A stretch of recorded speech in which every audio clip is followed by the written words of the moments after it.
أعوذ بالله من الشيطان الرجيم بسم الله الرحمن الرحيم ولقد علمتم الذين اعتدوا منكم في السبت فقلنا لهم كونوا قردة خاسئين فجعلناها نكالا لما بين يديها وما خلفها وموعظة للمتقين وإذ قال موسى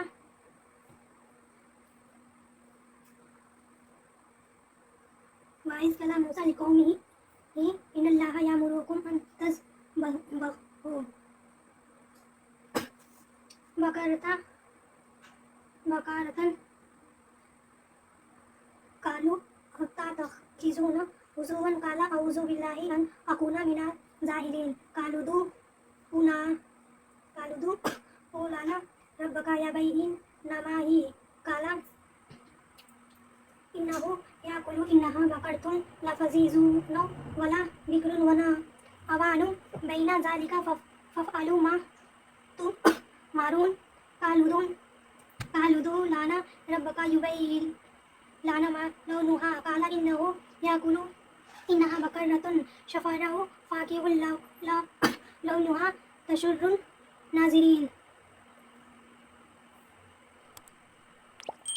قالوا ادع لنا ربك يبين لنا ما هي إن البقرة تشبه علينا وإنا إن شاء الله مهتدون۔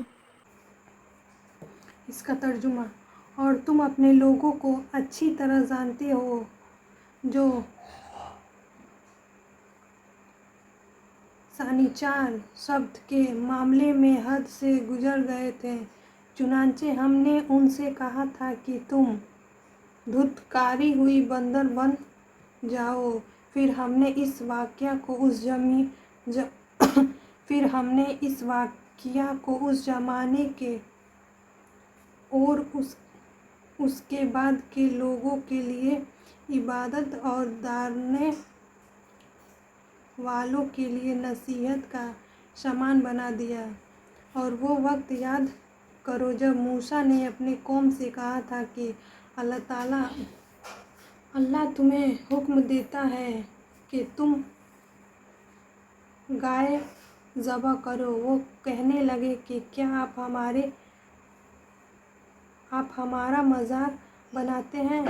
موسیٰ نے کہا، میں نے اس بات سے اللہ کی پناہ مانگتا ہوں کہ میں ایسے نادانوں میں شامل ہوں جو مذاق میں جھوٹ بولیں۔ انہوں نے کہا کہ آپ ہماری خاطر اپنے رب سے درخواست کیجیے کہ ہمیں صاف صاف بتائے کہ وہ گائے کیسی ہو۔ اس نے کہا، اللہ فرماتا ہے کہ وہ ایسی گائے ہو کہ نہ بہت بوڑھی ہو نہ بالکل بچی، بلکہ ان دونوں کے بیچ میں ہو۔ بس اب جو حکم تمہیں دیا گیا ہے اس پر عمل کرو۔ کہنے لگے، آپ ہماری خاطر اپنے رب سے درخواست کیجیے کہ ہمیں صاف صاف بتائے کہ اس کا رنگ کیسا ہو۔ موسیٰ نے کہا، اللہ فرماتا ہے کہ وہ ایسے تیز درد رنگ کی گائے ہو جو دیکھنے والوں کا دل خوش کر دے۔ انہوں نے پھر کہا کہ آپ ہماری خاطر اپنے رب سے درخواست کیجیے کہ ہمیں صاف صاف بتائے کہ وہ گائے کیسی ہو۔ اس گائے نے تو ہمیں شبہ میں ڈال دیا ہے اور اللہ نے چاہا تو ہم ضرور اس کا پتہ لگا لیں گے۔ شنیچر ہفتہ کو عربی اور عبرانی زبان میں سبت کہتے ہیں۔ یہودیوں کے لیے اسے ایک مقدس دن قرار دیا گیا تھا جس میں اس کے لیے مسلح سرگرمیاں ممنوع تھیں۔ جن یہودیوں کا یہاں ذکر ہے وہ غالباً حضرت داؤد علیہ السلام کے زمانے میں کسی سمندر کے کنارے رہتے تھے اور مچھلیاں پکڑا